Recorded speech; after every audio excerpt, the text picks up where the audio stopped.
Here's a rundown of the station for 6-meter Meteor scatter. And over here I have a station for 10-meter Meteor scatter. I'm doing all this because of the HamSCI special event that's described here.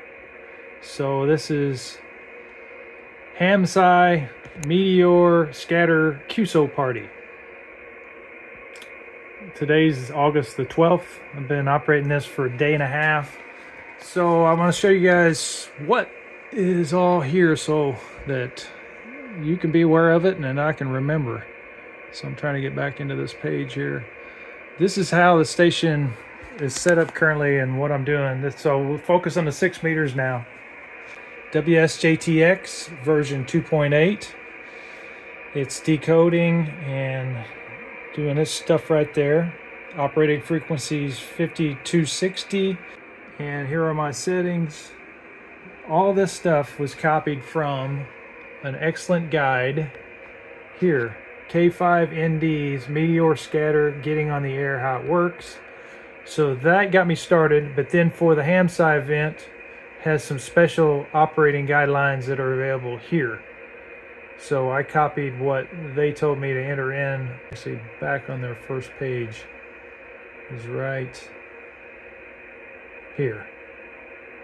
Tells you what settings to have. So those are the settings I have entered in to WSJTX.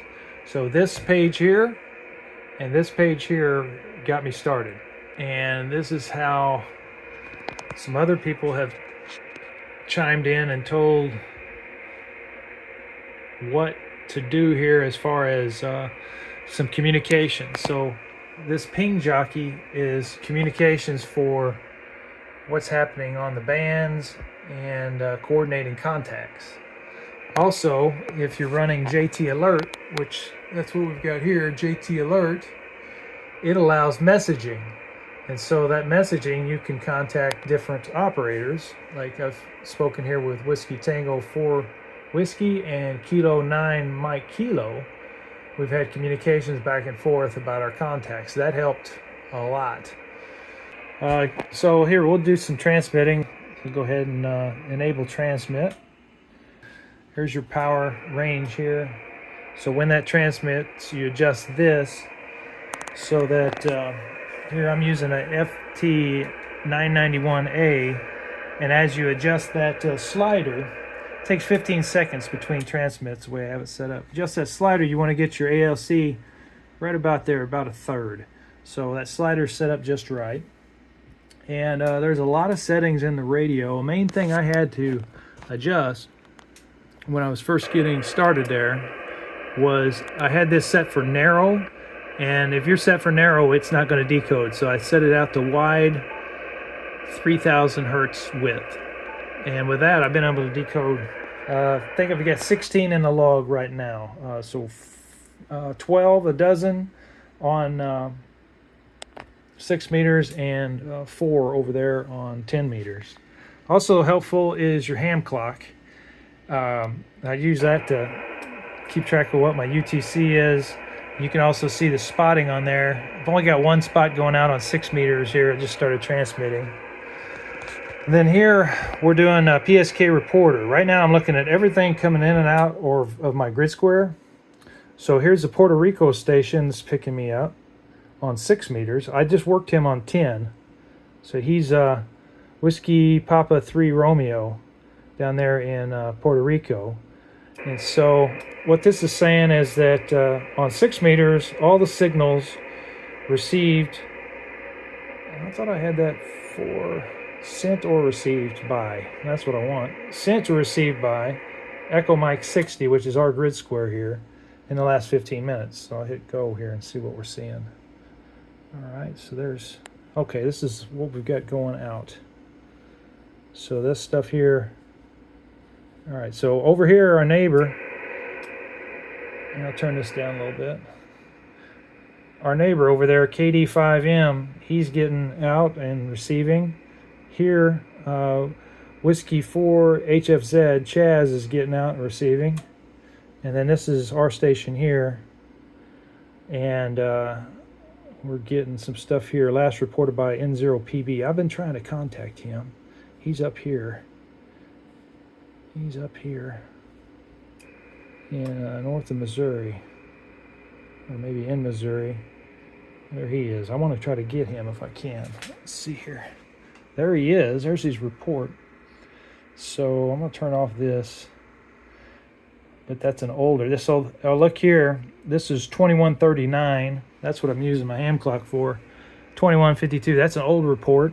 So if I try to contact him, it's kind of outdated. So that's 6 meters. And then for 6 meters, I have the N3 FJP log, running that, keeping track of. So this here is QRZ, just for looking up calls. This is that Whiskey Papa 3 Romeo that I worked on 10 meters a few minutes ago. These are decodes, a list of decodes coming out of JT Alert. Okay, is that all that? Here's another app that came in really handy. Grid Tracker.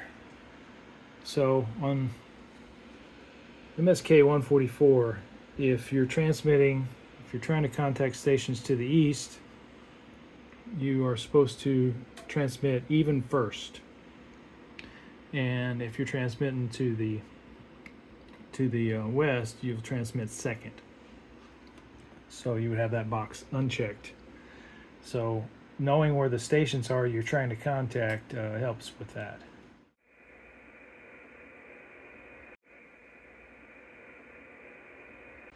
All right, now looking over here at 10, I was hearing some transmissions over here. I turned him down, so I'll turn him back up. Over here, we've got an IC705. Got a little Ballon choke on there. This is max output of 10 watts with the battery on there. And over here, like I said, we worked 4 stations, and then I didn't count this fella earlier, Whiskey Papa 3 Romeo. That would be the 5th station, so 17 contacts total.